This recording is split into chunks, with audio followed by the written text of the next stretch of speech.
Hello बच्चों, let's read the question and the question says oxygen is utilized by an organism to।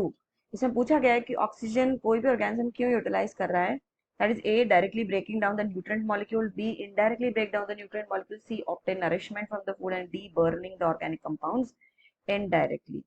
So let's find out the key concept of the question. Actually question जो है it is totally related to respiration. अब respiration क्या होता है? Respiration जो है it's a biochemical process. ये एक बायोकेमिकल प्रोसेस है दैट इन्वॉल्व या involving exchange of gases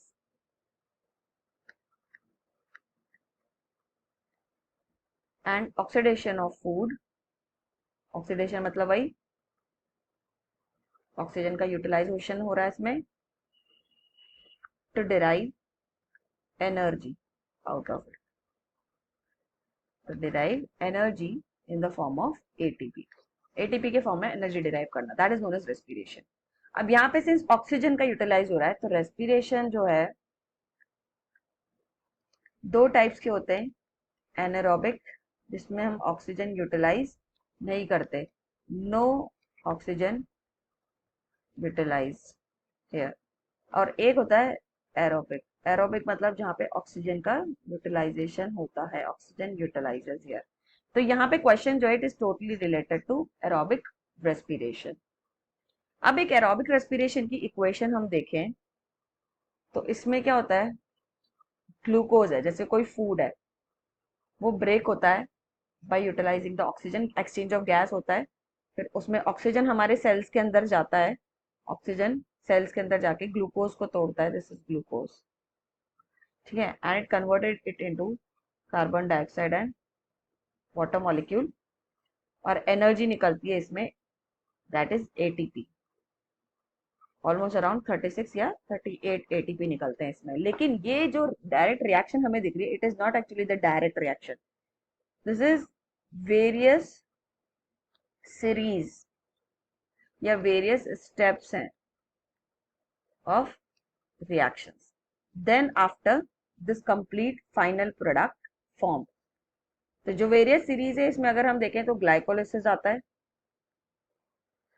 crab cycle आती है, takes place in the mitochondria. तो एक तरह से आप कह सकते हो यहाँ ये ऑर्गेनिक कंपाउंड है, तो ऑर्गेनिक कंपाउंड टूट रहा है इसमें कार्बन डाइऑक्साइड वाटर में, लेकिन इनडायरेक्ट प्रोसेस के थ्रू, क्योंकि वेरियस स्टेप्स या वेरियस सीरीज इन्वॉल्व है इसमें, ठीक है। तो this is an indirect breakdown of nutrient molecule. तो हमारा करेक्ट आंसर तो यही है, this is the correct answer. अब बाकी ऑप्शंस में जो हमें दे रखा है, अगर हम बाकी ऑप्शंस देखें तो एक में तो है direct breakdown, that is also wrong क्योंकि डायरेक्ट तो है ही नहीं, various series of reactions are taking place. एक में है नरिशमेंट मिल रहा है हमें इससे, to obtain nourishment from food, तो नरिशमेंट तो प्रोसेस ही अलग है, ये है एब्जॉर्प्शन प्रोसेस जिसमें कोई ऑक्सीजन यूटिलाइज नहीं हो रहा है, and absorption it takes place in only intestine, food का एब्जॉर्प्शन हो रहा है। एंड एक और है हमारा इसमें, that is burning the organic compound. D option है हमारा बर्न ऑर्गेनिक कंपाउंड, तो दैट इज ऑल्सो रॉन्ग क्योंकि ऑर्गेनिक कंपाउंड की यहाँ बर्निंग नहीं हो रही, कंबशन नहीं हो रहा है, because this is a process known as combustion.